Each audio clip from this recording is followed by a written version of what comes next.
चुनौती जो है वो एक के बाद एक देखने को मिल रही है। मायावती का ये दाव कहीं ना कहीं समीकरण भी बिगाड़ सकता है। लोकसभा चुनाव का ऐलान होते ही सियासी दलों में समीकरणों को साधने का खेल शुरू हो गया है। इलाहाबाद लोकसभा सीट पर भाजपा गठबंधन का मुकाबला सपा कांग्रेस गठबंधन से होगा। वहीं बसपा की सियासी चाल भी चुनाव की दिशा दशा को काफी हद तक तय करेगा।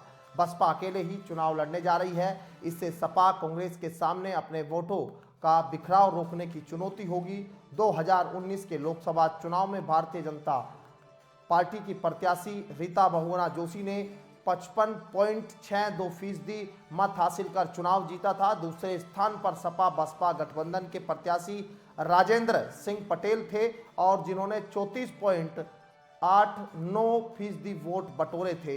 कांग्रेस के योगेश शुक्ला को महज 3.59% वोट प्राप्त हुए थे।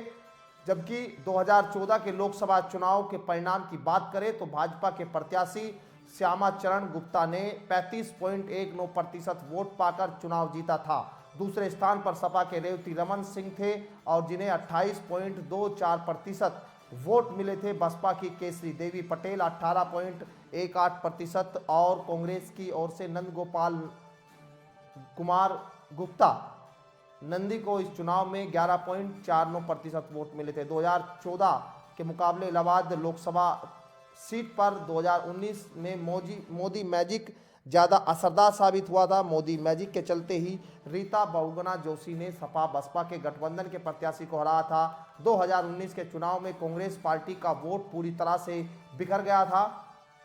पार्टी को 2014 के मुकाबले करीब 7% कम वोट मिले थे। वहीं बसपा भी अपने बिखरे वोट बैंक को समेटने की कोशिश में है और भाजपा की चुनौती भी यही रहेगी कि वह पिछले 2 चुनाव की तरह इस बार भी अन्य दलों के वोट बैंक में सेंध लगाए। राजनीति से जुड़े जानकारों का मानना है कि इन्हीं समीकरणों को देखते हुए सभी दल प्रत्याशी की घोषणा करने में काफ़ी समय ले रहे हैं। हर दल जातीय फैक्टर के साथ प्रत्याशी की ताकत को पूरी तरह से आजमा लेना चाह रहे हैं। सभी दल की पहली कोशिश अपने वोट बैंक को समेटने और दूसरे दलों के वोट बैंक पर सेंध लगाने की है। तो सीधे तौर पर यहां अब अपने अपने समीकरणों को कैसे साधा जाए, ये राजनीतिक दल अब लगे हुए हैं।